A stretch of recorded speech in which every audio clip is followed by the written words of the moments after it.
اعجاز صدیقی کے فرزندان افتخار امام صدیقی، نازر نعمان صدیقی اور حامد اقبال صدیقی اس ادبی روایت کو سنبھالے ہوئے ہیں۔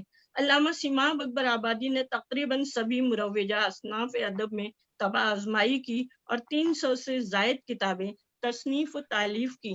وہ نظم کو غزل پر فوقیت دیتے تھے اور نظم میں حیت کے کئی تجربے بھی کیے۔ وہ بلا شبہ جدید اردو نظم کے بنیاد گزاروں میں تھے، لیکن یہ عجیب بات ہے کہ ان کی نظموں کے مقابلے غزلوں کو زیادہ شہرت حاصل ہوئی۔ ان کے کئی شعر ضرب المثل ہو گئے۔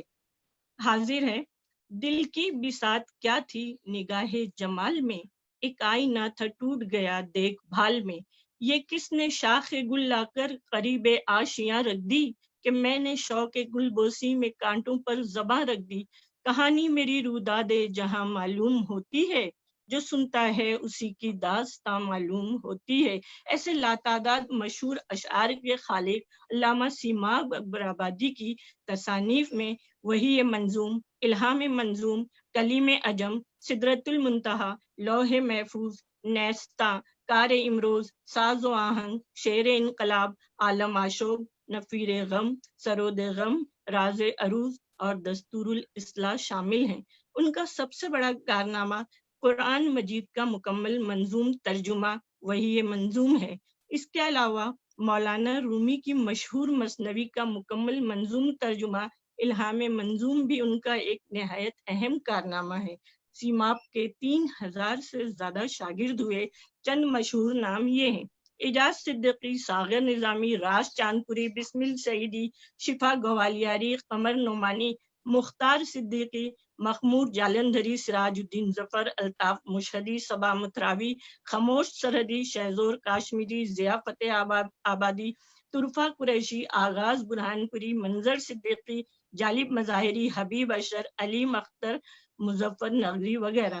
سیماب کی کئی تلامذے کے بہت سے شاگرد بھی ناموران ادب میں شمار کیے جاتے ہیں، مثلاً انور شعور، مخمور سعیدی، افتخار امام صدیقی، یعقوب راہی، عبدالاحد ساز وغیرہ۔ یہ فہرست بہت طویل ہو سکتی ہے اگر اس پر باقاعدہ تحقیقی کام کیا جائے۔ علامہ سیماب نے مشاعروں کو وقتی تفریح بنانے کی شدید مخالفت کی۔ اس طرح سے مشاعروں میں علمی ادبی موضوعات پر مشتمل صدارتی خطبوں کو رواج دیا۔ ان متعدد خطبوں میں صرف 14 خطبے کلیم عجم کی اشاعت اول میں شائع ہو سکے تھے۔ شاعری میں فحش موضوعات، شراب اور اس کے متعلقات اور تعیش پرستی کی بھی مخالفت کی، نیز شعر مہذب کو رواج دیا۔ انہوں نے ادبی نظریات اور زبان کے برتاؤ کی بنیاد پر آگرہ اسکول کا تصور دیا۔ غزل میں فکر، فلسفہ، نفسیات اور احوال واقعی کو جگہ دی۔ عربی اور فارسی کی بوجھل تراکیب اور فرسودہ استعاروں سے اجتناب کیا۔ ان کی غزلوں کو جدید غزل کے ابتدائی نقوش کہا جا سکتا ہے۔ 1948 عیسوی میں وہ اپنی کتابوں کی اشاعت کے سلسلے میں لاہور تشریف لے گئے۔ قصد تھا کہ کام مکمل ہوتے ہی لوٹ آئیں گے۔ وہاں سے شدید علالت کے سبب کراچی منتقل ہوئے۔ اس دوران بھی ان کی ادبی خدمات کا سلسلہ جاری رہا اور تاج کمپنی کی فرمائش پر سیرت النبی صلی اللہ علیہ وسلم تحریر کی۔ اس کے علاوہ کئی احادیث کے منظوم ترجمے بھی کیے۔ انہوں نے کراچی میں اپنی نوعیت کا اولین انسٹیٹیوٹ جامعہ ادبیہ قائم کیا، جس کے نصاب میں اردو صرف و نحو، فن شاعری، نثر نگاری اور صحافت کی تربیت شامل تھی۔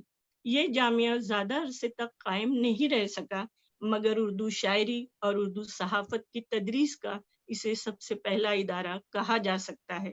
ابھی ادبی سرگرمیوں کا سلسلہ جاری تھا کہ اچانک ان پر فالج کا شدید حملہ ہوا اور 31 جنوری 1951 کو اردو ادب کا یہ عظیم مجدد اپنے مالک حقیقی سے جا ملا۔ کراچی میں تدفین ہوئی۔ کہانی ہے تو اتنی ہے فریب خواب ہستی کی، کہانی ہے تو اتنی ہے فریب خواب ہستی کی، کہ آنکھیں بند ہو اور آدمی افسانہ ہو جائے۔ یہ علامہ سیماب کی حیات اور خدمات کا ایک مختصر سا جائزہ ہے۔ ان پر کافی کچھ لکھا جا چکا ہے اور لکھا جا رہا ہے، لیکن اب بھی ان کی شخصیت اور کاموں کے بہت سے ایسے پہلو ہیں جن پر کام کیا جانا چاہیے. خود انہی کے بقول بھرے گی ان کو میرے بعد لاکھوں رنگ سے دنیا، بھرے گی ان کو میرے بعد لاکھوں رنگ سے دنیا، خلائیں چھوڑ دی ہیں میں نے کچھ اپنے فسانے میں. شکریہ. شکریہ محترمہ زاہدہ حامد صاحبہ. آپ نے سیماب اکبر آبادی کے حوالے سے ان کے فکر و فن، ان کی حیات پر نہایت ہی سیر حاصل گفتگو کی اور بہت معلومات افروز مقالہ پیش کیا. اس کے لیے آپ قابل مبارکباد ہیں.